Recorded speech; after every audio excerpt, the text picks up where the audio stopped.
কিভাবে সৃষ্টি হলো জগৎ সংসার? হিরণ্যগর্ভই বা কি? কি বলছে বিজ্ঞানের বিগ ব্যাং থিওরি? কে এগিয়ে, পুরাণ নাকি আধুনিক বিজ্ঞান? আজ এই সব কিছু নিয়ে হবে এক দমদার আলোচনা। ধৈর্য ধরে ভিডিওটি শেষ পর্যন্ত দেখুন। আপনার আমার সনাতন ধর্ম কতটা মহৎ, কতটা জ্ঞানপূর্ণ তথ্যে ভরপুর, তার প্রমাণ নিশ্চয়ই পাবেন। নমস্কার, সনাতনী কথা বা এই রূপা চ্যানেলে আপনাদের সবাইকে স্বাগত। তাহলে চলুন শুরু করি। বিষ্ণু পুরাণের প্রথম অংশের দ্বিতীয় অধ্যায়ে বলা হয়েছে, স্বর্গকাল অর্থাৎ সৃষ্টিকালে উপস্থিত হলে পরমব্রহ্ম থেকে সৃষ্টি হয় মহত্তত্ত্বের। এই মহত্তত্ত্ব তিন প্রকার। তিন প্রকার মহত্তত্ত্ব থেকে উৎপন্ন হয় তিন প্রকার অহংকার: বৈকারিক বা সাত্ত্বিক অহংকার, তৈজস বা রাজসিক অহংকার এবং তামসিক অহংকার। এই অহংকারগুলিকে আবৃত করে থাকে মহত্তত্ত্ব, আবার মহত্তত্ত্বকে আবৃত করে রাখে প্রধান তত্ত্ব। বোঝার সুবিধের জন্য এটার সাথে আমরা আমের তুলনা করতে পারি। আমের একদম বাইরের দিকে থাকে খোসা, খোসার ভেতরে শাঁস, আর তার ভেতরে থাকে বীজ। তেমনি এক্ষেত্রে প্রধান তত্ত্বের ভেতরে মহত্তত্ত্ব, আর তার ভিতরে তিন প্রকার অহংকার। আশা করি বুঝতে পেরেছেন। এখন চলুন এই তিন প্রকার অহংকার থেকে কিভাবে সৃষ্টি রচনা হচ্ছে তা আলোচনা করি। তামসিক অহংকার বিকৃত হয়ে তৈরি হয়েছে শব্দগুণ সম্পন্ন আকাশ। এক্ষেত্রে তামস অহংকার আকাশকে ব্যাপ্ত বা আবৃত করে রাখে। আকাশ বিকৃত হয়ে তৈরি করে স্পর্শ গুণসম্পন্ন শক্তিশালী বায়ু। এক্ষেত্রে আকাশ আবৃত করে রাখে বায়ুকে। আবার বায়ু বিকৃত হয়ে তৈরি হয়েছে রূপ গুণসম্পন্ন তেজ তথা অগ্নি। এক্ষেত্রে বায়ু আবৃত করে রাখে তেজকে।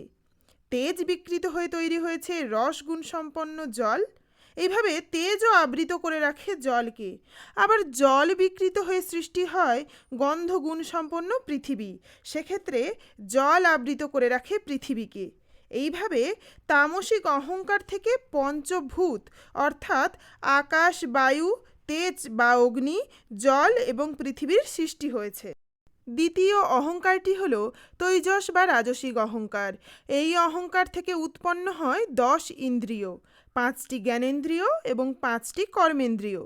5টি জ্ঞানেন্দ্রিয় হল চক্ষু অর্থাৎ চোখ, নাসিকা অর্থাৎ নাক, জিহ্বা অর্থাৎ জিভ, ত্বক অর্থাৎ চামড়া এবং শ্রোত্র অর্থাৎ কান।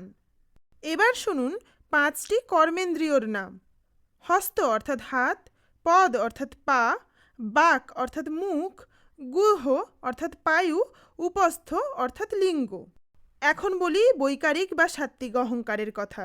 রাজসিক অহংকার থেকে যে 10 ইন্দ্রিয়ের সৃষ্টি হয়, তাদের অধিষ্ঠাতা দেবতা সৃষ্টি হয় সাত্ত্বিক অহংকার থেকে। সাত্ত্বিক অহংকার থেকে 10 ইন্দ্রিয়ের জন্য 10 জন দেবতা এবং একাদশতম অর্থাৎ 11 নম্বর হিসেবে সৃষ্টি হয় মন। অর্থাৎ এ থেকে আমরা বলতে পারি আমাদের দেহের একমাত্র মনই হলো সাত্ত্বিক প্রকৃতির, বাকি সবই রাজসিক। এইভাবে তিন প্রকার অহংকার থেকে সৃষ্ট পঞ্চভূত, 10 ইন্দ্রিয় প্রভৃতিকে আবৃত করে রাখে মহত্তত্ত্ব, আবার মহত্তত্ত্বকে আবৃত করে রাখে প্রধান তত্ত্ব। এইভাবে পুরো সিস্টেমটি একটি অণ্ড বা ডিমের উৎপন্ন করে। এই অণ্ডটির নাম হলো হিরণ্যগর্ভ। হিরণ্য কথার অর্থ হলো সোনা। যে ডিম্বাকার অস্তিত্ব সোনার ন্যায় উজ্জ্বল, তাই হলো হিরণ্যগর্ভ। এই হিরণ্যগর্ভই হল পরম ব্রহ্মের আধার। এখানেই বিরাজমান স্বয়ং পরম ব্রহ্ম। এই অণ্ড স্বয়ং পরম ব্রহ্মেরই রূপ। অণ্ডের গর্ভাশয় হল স্থলভাগ, গর্ভাশয় স্থিত রস হল জলভাগ, এবং সেখানেই অণ্ডের এক প্রান্তে রয়েছে বায়ুযুক্ত স্থানও। অণ্ডের মধ্যেই আবদ্ধ কালচক্র অর্থাৎ সময়। এই অণ্ডই হল যাবতীয় শক্তি তথা পার্থিব বস্তুর উৎপত্তিস্থল। এই হিরণ্যগর্ভ নামক অণ্ডের কথা শুধুমাত্র বিষ্ণু পুরাণে নয়, এছাড়াও অন্যান্য কিছু পুরাণে, এমনকি ঋগ্বেদের 10ম মণ্ডলের হিরণ্যগর্ভ সূক্ততেও পাওয়া যায়। এখন চলুন এই হিরণ্যগর্ভ সম্পর্কে আরও একটু বিস্তারিত আলোচনা করি। সৃষ্টি রচনার পূর্বে অর্থাৎ আদিতে না ছিল সত্য, না ছিল অসত্য। সত্য কি? সত্য হলো শক্তি, সময়, যা ছিল, আছে, থাকবে।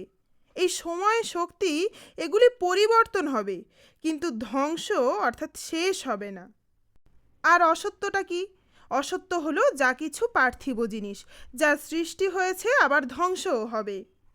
তো যখন একদম আদিতে, যখন সত্য অসত্য কিছুই ছিল না, ছিল শুধু শূন্যতা, তখন স্বয়ং পরম ব্রহ্ম সোনার ন্যায় উজ্জ্বল হিরণ্যগর্ভ সৃষ্টি করেন এবং তিনিই সেখানে স্বয়ং বিরাজ করেন। এই হিরণ্যগর্ভ থেকে সময় শক্তি ও পদার্থের সৃষ্টি।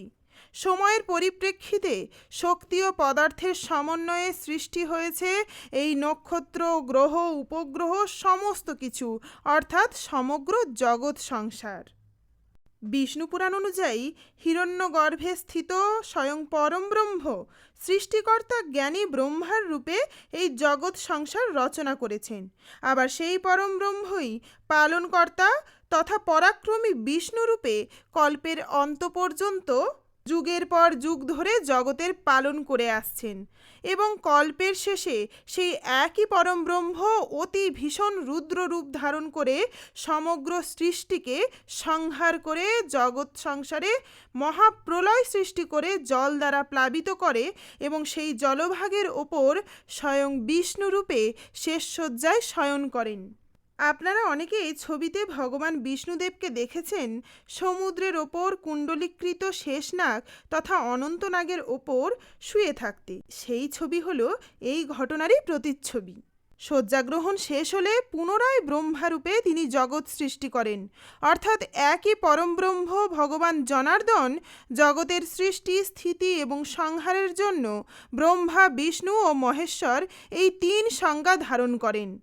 হিরণ্যগর্ভ অণ্ড এবং তার থেকে সৃষ্ট জগৎ সংসার তথা আমরা সকলেই ওই পরম ব্রহ্মেরই অংশ, অর্থাৎ স্বয়ং পরম ব্রহ্ম নিজেই নিজেকে সৃষ্টি করেন, নিজেই তা পালন করেন, আবার নিজেই নিজের সংহারক।